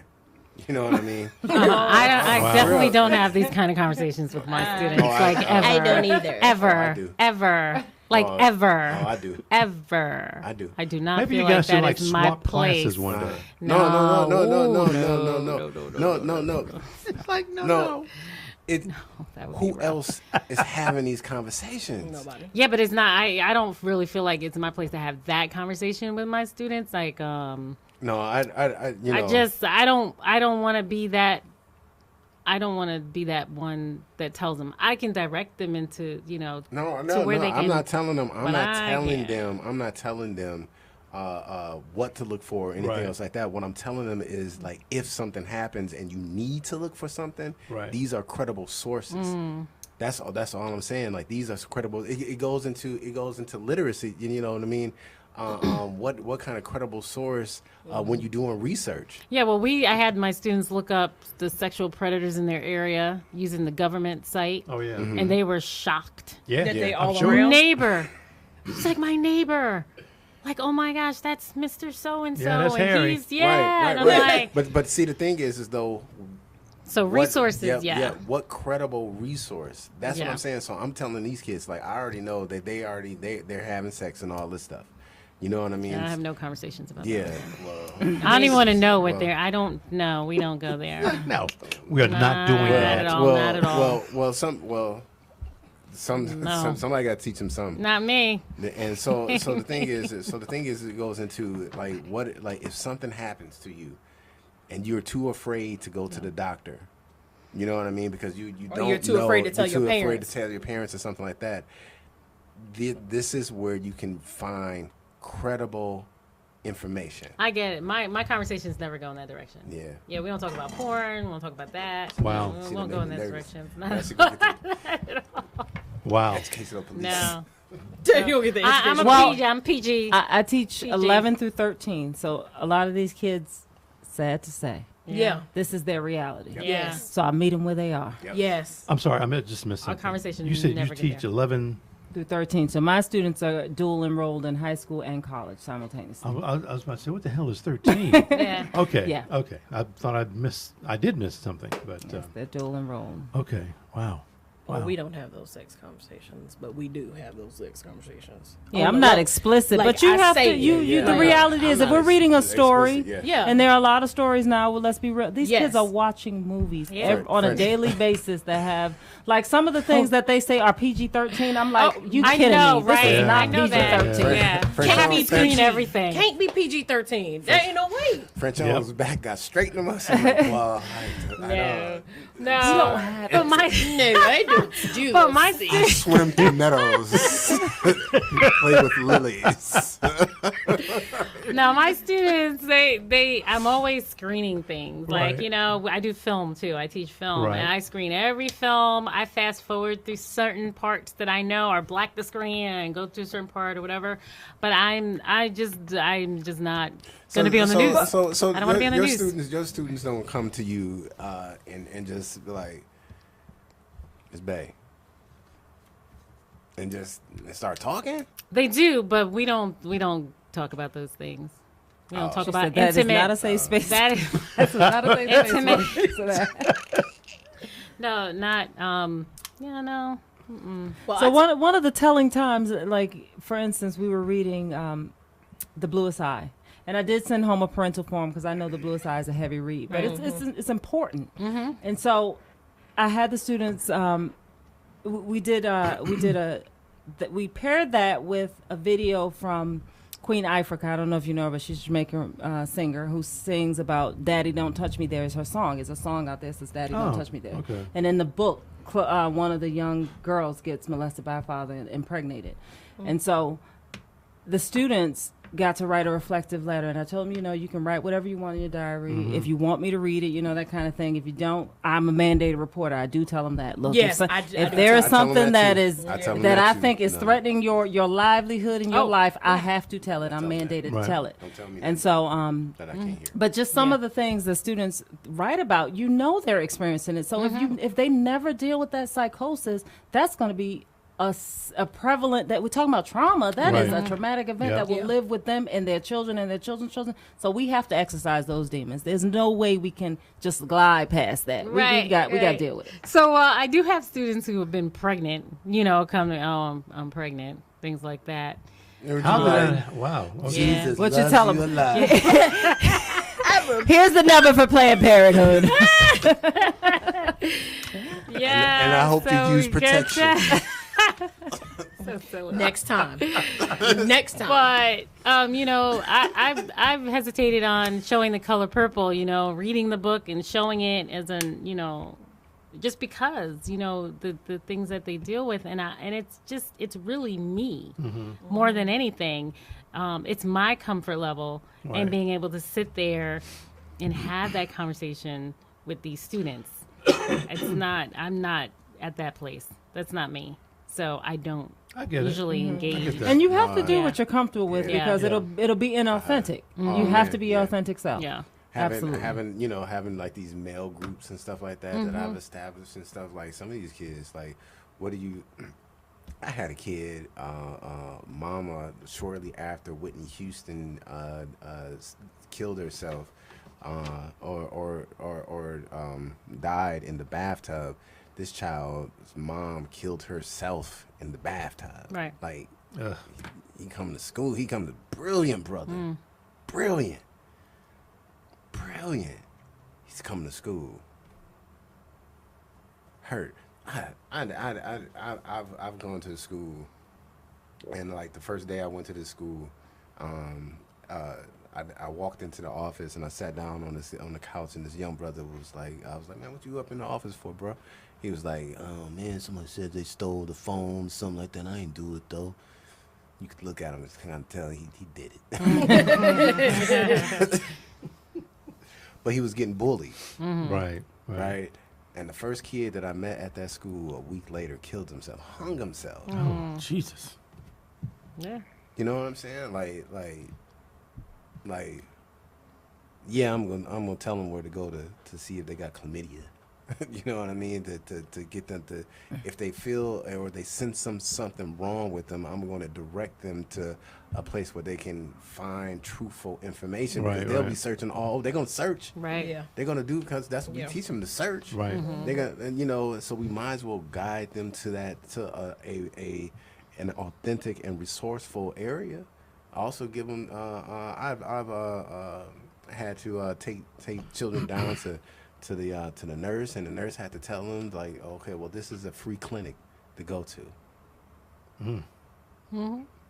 Like. And I mean, we've all had to have that trusted adult in our lives. Yeah. Whether it was Miss Nancy next door or something, that's why Yeah. our community is That's true. important. Yeah. That's true. Miss Nancy, where are you? We need you. Guys, quick question for you.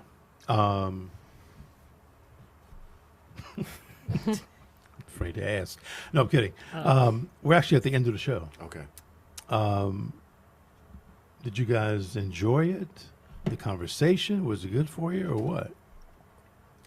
Yeah. Absolutely, thought provoking. It just hones in on the necessity of what we need to do. Right. Because in right, my right. opinion, we have a lot of conversations in this community and these communities around. But where's the action?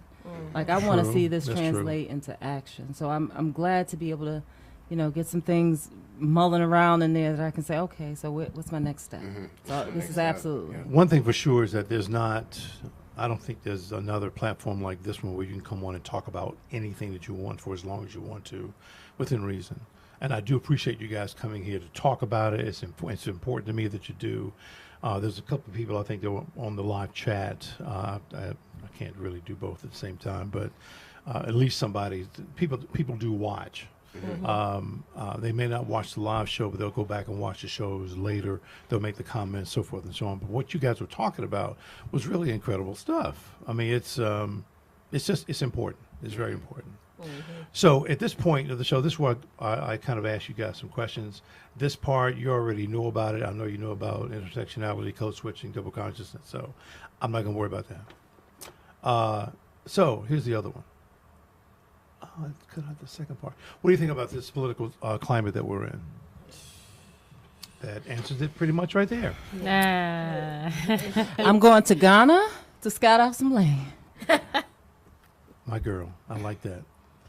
Well, I'm not going to Ghana to Until scout next out year. some land until next year, but I can't scout out some land because Right. I'm not financially there yet. Yeah. But I think that it is pushing a lot of people to say how they feel, but also trying to push back on people that don't look like them Right. to express themselves. I've heard a colleague of mine try to push down what our black and brown students are saying and how they express themselves, but is very open about how they feel. So it's like, I think,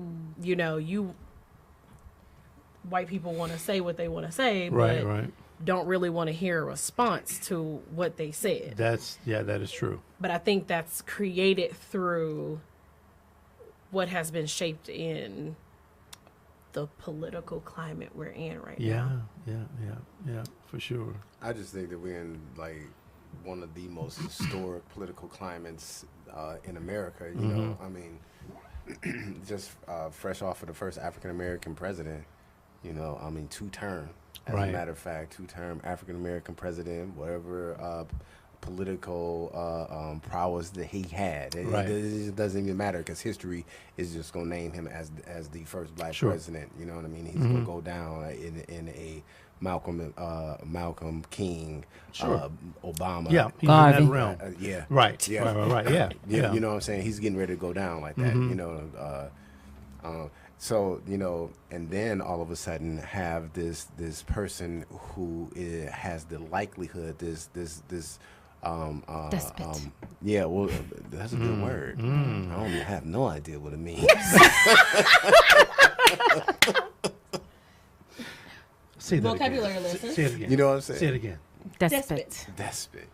They keep describing him as that, but that's actually a vocabulary word in one of our chapters. What does it mean? Talking about Hitler, like someone who is a tyrant, dictator. Yeah, Despot. you know what I mean. So Yes. So for somebody now who's getting ready to be the possibility and the the movement for his impeachment. Right. You know what I mean? Whether or not he gets impeached or not, you know what I mean? But and then also the criminality of his whole being. Yeah, right. You know what I mean? Gangster. Right.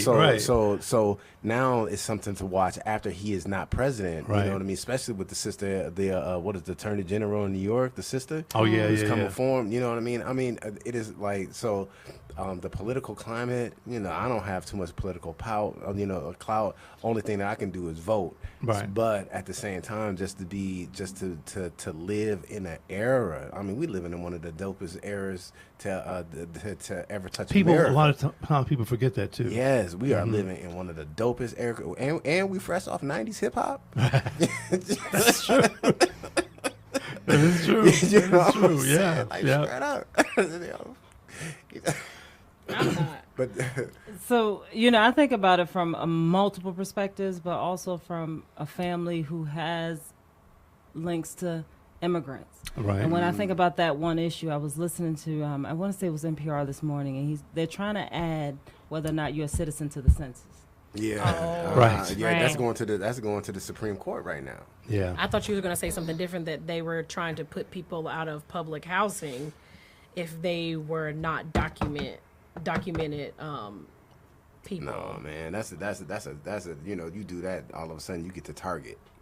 You know what I mean? You can say, ooh, Right, high right, that's true. levels of undocumentation right there. Well, didn't we already No. do that by putting them kids in cages? No, Yeah. those people are seeking refuge. baby. Yep. Right. Dun, dun, dun, dun, dun, dun, dun. Go ahead, I'm sorry. French on. Political climate. Well, I don't know. I just saw that video, the 15-year-old boy getting his head smashed by the police officer in the Oh, ground. That really disturbed me. Yeah. I mean, like, truly disturbed me. After he was I think- pepper sprayed? Yeah. Right, So, I feel like that's a modern day lynching. Like, where people used to stand around and gather and see the hangings, because now people are Video. gathered on their videos watching it. In the comments, I made a mistake and looked at the comments underneath the video from the Burger King thing down the street from my school. And I was like, why did I look at this? I'll never look at comments again. So, the political climate, I don't know, Trump, 45, There has you go. been, and being from New York, he's been in the backyard for a long time. We've known that everybody knows him. They were taking pictures with him. Everybody was taking pictures with him. Everybody wanted to be in his presence That's and true. around Kanye. him. There's nothing different Yeah. about him then than about him now. There's his views, everything, like there's nothing different. It's the same. It's the same. Yeah. So, what has changed is, I think, complacency, and people who are sitting, getting their little stipends in Washington, not really caring about. I don't know The how future. little they are. No, I'm saying Well, little in yeah. sarcastic way. Right, but- right. So, yeah, I mean, for me, this guy is not anything. I've known him for a long time. I remember when that Central Park. I remember the ads in the that? newspaper. Yeah. I Yep. remember that, and I remember that. So, this is not. This It's is not not a surprising new. to It's you. not surprising. Yeah. It's not new. It's Yep. just I was surprised when I saw the country go red. I was Yeah. like, I was like, what in the Jesus? I was like, wait a minute. Right. I mean, And that is in and of itself speaks volumes, because Crazy. that just shows me that there are a lot of people who polarize one way or another. Right, And right, that's right. that is a little unsettling. 72% white females in the education. That's all I'm saying. Right. And it was a they- high. Yeah. It was a and they higher were- and they population were that voted for very him. Yes. That voted for him. Yeah. and they're out there with the hats on. Yeah. Yeah. Same ones are out there with the hats on, marching back red. then. Which no, Oh, the pink MAGA hats. hat. Yeah. Oh, I don't want to Make call me- them MAGA hats. Okay. But the MAGA. Just hat? say those pink Yeah. hats. Oh. No, not the I MAGA see. hats. What pink hat? Oh, wait. No, when Then they I'm did thinking- that march back, when Oh, it you didn't mean- mean yeah, yeah, nothing. yeah. Yes, I- those. okay, Yeah, gotcha, yeah. We can't say pussy no more? Now, wow. you had to say that. Oh, grab butter. Yeah. No. Yeah. He's a Yeah. For women liberation. I get it. It's a whole nother Yeah. show. Here's a lighter question. Actually, what I had next was about, what was it? Me Too, Black Lives Matter, those kinds of things. But why did I take it off? I forgot why I took it off. So here's a lighter question for you. What's your favorite restaurant? Let's go around the table. Well, I don't usually eat out because I don't trust a lot of people with my food. I just don't. But there is a place in New York called the Juice Bar. It's in Harlem. And let me tell you, that place is the bomb. It Don't you has feel left everything. out? If The Juice you're Bar? vegan, You if feel you're left out? vegetarian Uptown or Juice Bar. vegan, Really? you will find the best, like, macaroni and cheese and just a whole bunch of And goodness. fresh greens, carrot cake. fresh carrot Fresh cake, juice. Nice. fresh juice. I mean, it's the best. It's great. Yeah, it's in Okay. Harlem. Yes, ma'am. My favorite restaurant is my mother-in-law. She makes the best fried chicken I've ever tasted in my life. Shout out to Wow. you, Wow. Monica Mitchell. Wow. Yeah. That's impressive. Your mama-in-law. Mm-hmm. Eli? Dwight's. Oh, It's Oh, sorry. That's right, that's right, Jamaican that's right. restaurant Yeah. at the crib. Yeah. One of my real good friends, the whites. I always tell the story. Yeah. This dude, he was cooking in his crib for decades, right? I mean, he used to have lines like out of his house, like straight up. I was self-employed. I used to deliver to the barber shops and the beauty salons and all that stuff. You know what I mean?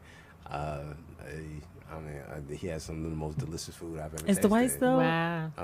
in business? Yeah, it's called Pepper Pot on 41st and Capitol in Milwaukee, Wisconsin. Wow. And Jamaican restaurant. Yeah. And like Steve Jamaican asked me. food, so. Steve asked me. Was like, is he Jamaican? I said, not only is he Jamaican, he brought his mama. Oh, That's brought the authentic. Dutchie and That's the- authentic. Yes. and the I'm telling coconut. you, Yes. I'm telling you, like that. What is that? That snapper that they make? Yeah. Yeah. Yeah. Escaviche. Escaviche. Yeah. I know that. Okay, I'm getting my hungry. Can we God. get some? Man. And those patties. Yeah. Oh, Yeah. Yeah. But they I made make it right some there. Very vegetarian good. patties. Oh, really? Oh, So, yeah, we that- taking that- we taking a trip. Man, the Dwights would love it. He like Eli. If you remember. We'll send you by plane to go get it and bring it back. The Dwights. You gonna eat that on the plane? Like an Uber. Oh man, the Dwights used to make some like, and Postmates. it's not even Dwights. That's me and my son call it Dwights. Right, It's right. called Pepper Pot. Pepper We call it, pots. like, we going to the Dwights. Yeah, Dwights. How about you? Well, you that's a haven't good said question. Oh, my kitchen. Oh, Okay. like that, huh? My kitchen. I'm like French on. I'm not really a heavy eat outer. Oh. Well, okay. A lot of things are suspect. I be sending things back. It never works out for me. Send stuff I back. do it. and then Send it I- back. My husband doesn't like that because he's like, oh, as soon as you send it back, you don't know what's coming back. Yeah, I'm with him. He's Once like, I so send long as something I back, get my don't give- food, you can do whatever you want. I'm like, You so. got to deal with it. Yeah, I don't. What about you, Steve? It's funny you say that. I like, my wife is Jamaican, so I like some Jamaican food. I don't have a particular place. She's a fabulous cook herself, but I've had to go to a place. God, what's Look the at his diplomacy. Yeah, I know, right? yeah. But what is that restaurant in South Park? It's a steakhouse. Doesn't matter. I can't think of the name of it. But that's about the only other place that I would Ruth's actually Chris? go. No, not Ruth's Chris. Chima's? No. That's a straight up meat factory. Maggiano's? No, this one is it's before you get to the mall, and it's on your left as you're going. And I don't eat steak, so I'm just trying to yeah, think about. Yeah, it's okay, but that's really about the only other place. And I will say this though: when we go to different countries, and now we're all over the place finding different restaurants and things like that. But Yeah. in the States, it's like, Yeah. And the best ones are usually like in a little dive. You like Yeah, Ain't the that the little truth? hole in the wall. Yep. God. Yep. yeah. Yeah, So we went true. to Jamaica. With a honey. C rating. Yeah. Unfortunately, Sometimes. unfortunately, Yeah. yeah, it really do. And you like, I could be eating whatever, but it's good. What's your favorite drink? Are we talking like? I don't care what it is. I like a little red wine. Yeah. Sorrow. I like sorrow. Yeah, sorrow's good. Yeah, with yeah. a lot of ginger. Yeah. Unsweetened black iced tea. Unsweetened Yes. black iced tea. Addicted. Where are you from? Oh yeah, you're not from the South. Yeah, I don't want any sweet tea. No. What? Best invention in life's history. No. How you say it? Sweet tea? Don't do that. Sweet tea. No, just sweet tea. tie? Is that how I just said it? I don't know. That's how I hear it the most. Yeah, Well, That's it's what it just the sounded country like. twang here. that's what it sounds Don't be like. putting the extra twang on there now. Oh, you know you got that twang all day long. Don't talk about All it. day talk long. about it. I don't hear it. Ain't nothing wrong with Really? the I don't. How do you not hear that? Because it's just normal. Like Oh my I hear God. myself as being Right, normal. right. Like I hear you as having an accent. I don't have an accent. you do I have an don't. accent. You do. No. Yes. My favorite is a cold yoo-hoo. Get the frick out of here. I'm not a heavy drinker. Now we did just have some really Damn good wine, you, really? but I'm not a heavy drinker. I Like didn't even know they still made those. Good That's God, like- and the that's- glass and it's that's so the cold, it's age so gap. good. Don't do that. What? We drink wine sometimes, but I'm just like Yoo-hoo. That's the I have age my gap. own high. Like I have my own high. I'm just So you hype could all buy the time. like a 6-pack of Yoo-hoos and, Good, and and that'd be put a them in a real cold. Stop. Put them in a cold place in Right, the like right, refrigerator. Oh my God! And crack them things open in the morning. In the morning. Again? Yes, yes. Wow. But I grew up on like chocolate milk. Like that's Yeah. a yeah. big thing. Like and some cold chocolate milk, and you dig at the bottom of the thing where Right. you got like the cold chocolate. Man, boy, you don't know what that feels Any of like. you guys drink coffee? That just sounds. I don't gross. drink coffee at all. I like. Sometimes, yeah. It Anybody? depends. It depends. I don't. I, every. I I'm have. holding my head in shame. I have- Every You day. do? I have. Really? I have a whole No. ritual. So what? So who is I don't like the who smell is of the coffee. coffee snob here? Me. How so? Yeah. First of all, I'd really like the Starbucks bean. Okay. Right. And I have to have a bean, and I have to grind my coffee Right. in the morning, every single day. You know. You're doing the most. Yeah. I can't grind it at night because it is not as fresh. Right. You know what I mean? Like when I go to Starbucks, if I have a Starbucks drink, and I hate it when the Starbucks is a little too watery. Yeah. It has to have a beautiful consistency. The mix with my almond milk, and I know immediately when it's right. You know, so I get a little snob of my coffee. Yeah, I don't like acidic. I hate acidic coffee. Right. When the acid is too high. Right, You know sure. what I mean? It hurts my I don't stomach. know all of that. Wow. Yeah, Wow. yeah. So you don't go to Dunkin' Donuts? No. Oh, God, No, no. Dunkin' No. Donuts. Oh, jeez. No, I don't like the regular. I don't like the Oh. regular. Wow. Nah. No. And you don't drink coffee. You I said, don't. Right? No. You drink coffee I do. every day? Pretty much. I had stopped cold turkey for about 3 months when I was on a. No, really, I was fasting from there's sugars and coffee I was fasting from, Sure. and that didn't 3 months. Then school started. Yeah. What kind? I mean, is there a particular kind? you drink? Sumatra. I used to get it from World Market. Oh yeah. Yeah, I love World Market. I used Yeah. to work there just because I Okay. loved it so much. Right. Right. You look like you work at Yeah. Walmart. But do you do you buy the beans and then make it at home? Or do I you buy like the it? beans, but sometimes that old fashioned my coffee pot just broke. So Oh, and gotcha. they don't have the Keurig just does not. No, it's not the same. It's not the same. Yeah, I ain't gonna lie to you, man. I have an actual espresso machine at home. That's how much of a snob I am. It grinds my beans and all that old shit. But I love it. I'm a true snob. I smell the beans. So no Sanka? You guys aren't into What? Sanka? What? Little instant coffee? Little Now just my mother-in-law pour a little drinks thing? Sanka. I don't know, but she loves it. Yeah. and it's decaf. I'm like, What are you drinking it for? but she loves it. No. Loves it. No, I don't do You can try a little Sanka in your Yoo-hoo. Ooh. Just mix it in there and go to town. That nasty. I only drink coffee. Like I like it sweet, but I bet you do. But I grew up on that too. My great grandmother, we used to have iced coffee. No, that's nasty. Excuse me. No, but like hot sweet coffee with a lot of like the milk and the real milk, not that Like condensed fake milk? Not condensed milk. That's nasty. I mean, the cream. Yeah, They like call it that. cream. And then homemade biscuits. That's what I grew up on. Oh, damn. Like that's Yeah, that's Salisbury now. that's country. It's okay. That's Salisbury. Now Wow. I grew up on homemade biscuits. So. Oh, girl, that's There's why I nothing can't like get it. And away where's home from for it. you?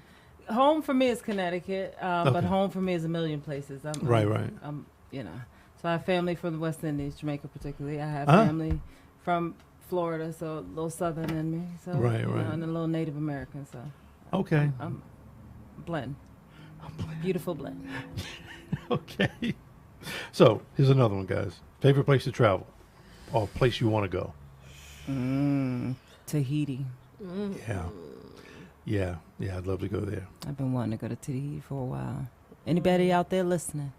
Tahiti. She wants to go to Tahiti. I want to go to Alaska. I want to see the Northern Lights. I think that's That would something be to, pretty to amazing. experience. Yeah. You know. I ran from New England, and I'm trying to get as far away from the cold as possible. No, thank Well, place I want to go is Wyoming.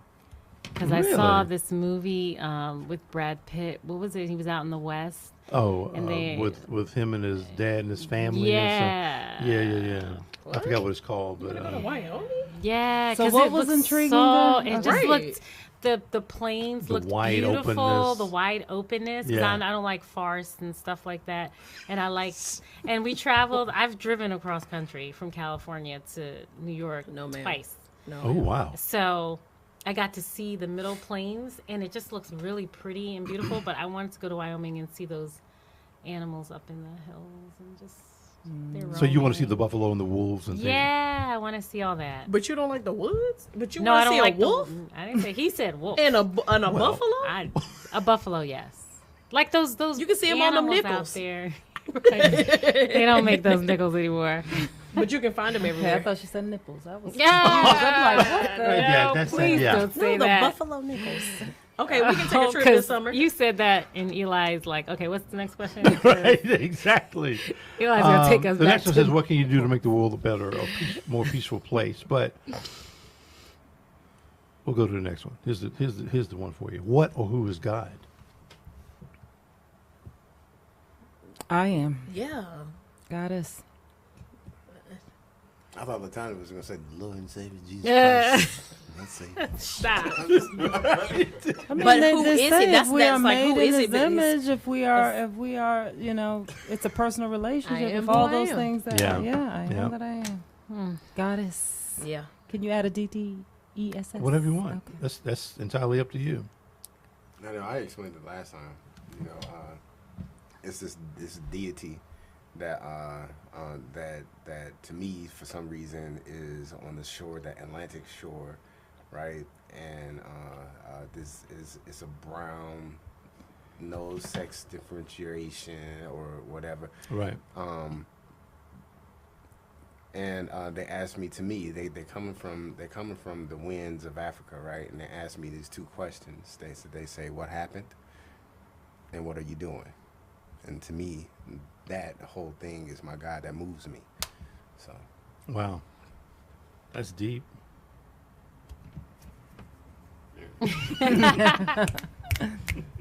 Well, mine is Jesus. don't nobody play with that. Hey. And I don't care if you talk about white Jesus, dreadlock Jesus, whatever. As long as you say Jesus is, WWD. Yeah. What would Jesus do? Oh my gosh. Okay. Funny. Is there an answer from you, madam? There is no answer. Yeah. Yeah. I mean, it doesn't matter to me. Yeah. It's Yeah, I don't have a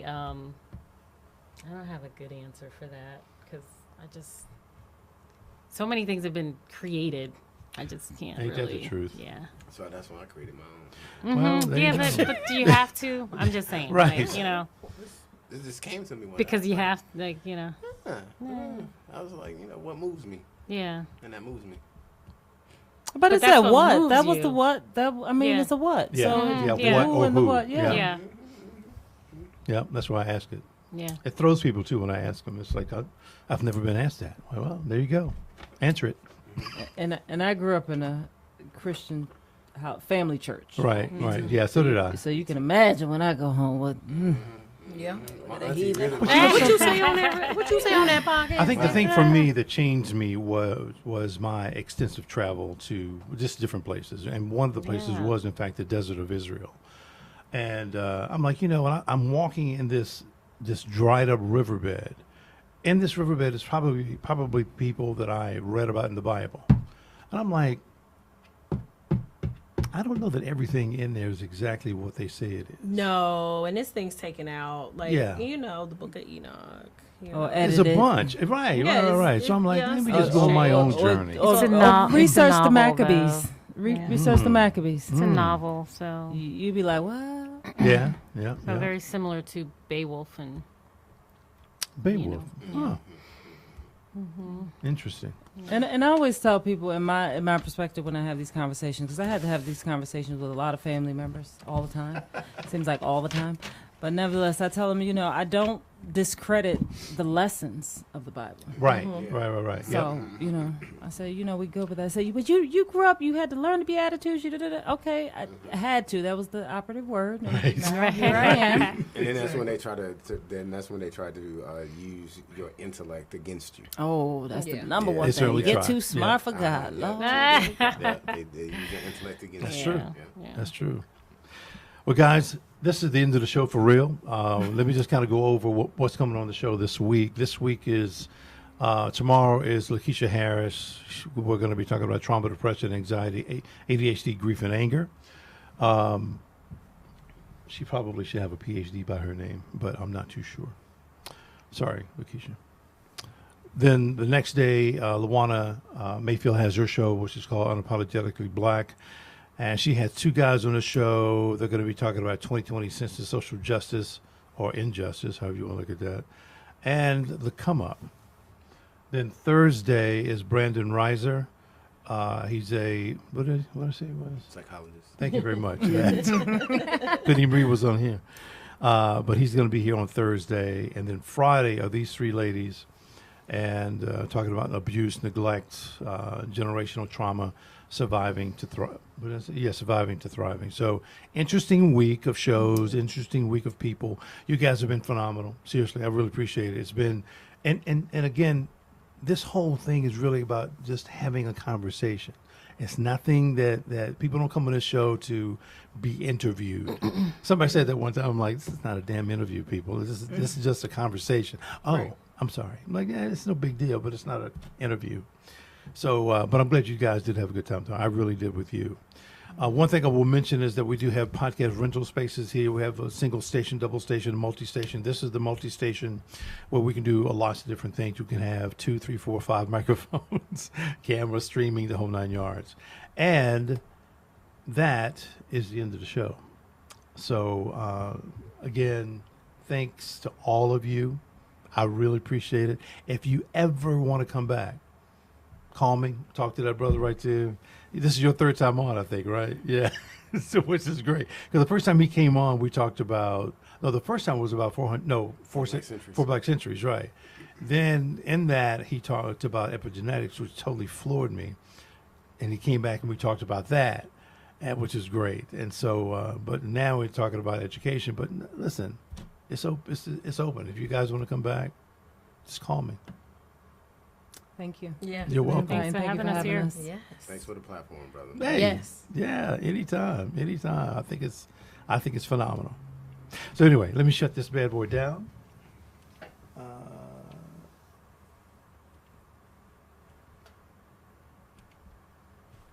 Is it shut? Can I not talk about my wine? Gosh. Yeah.